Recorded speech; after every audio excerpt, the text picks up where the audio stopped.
Ang bait ng anak ko. Nilapit niya. Yan na. Ayan.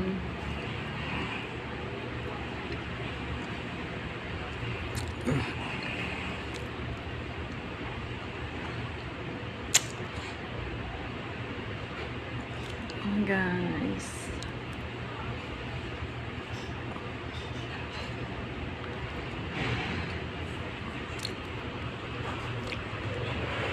Ano? Saan daw sila pupunta? Okay.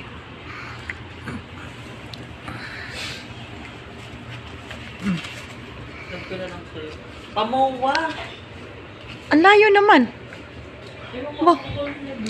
Siguraduhin mo ang uwi niyan. Tanong mo. Ayan, binigyan ko ng 100 para bigay doon.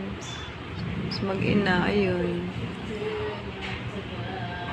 Kumuha pa daw yung mag-ina. Kawawa naman.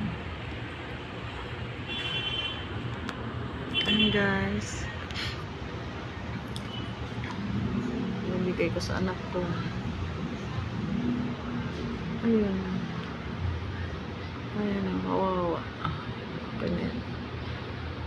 Sana makasakay sila.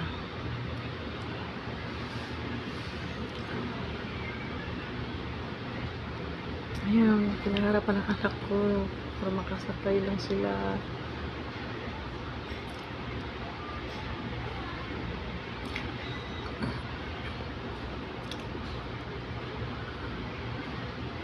Ayan, thank you Lord. Makasakay na. Yes, tayo ng anak. Ayan ang anak ko.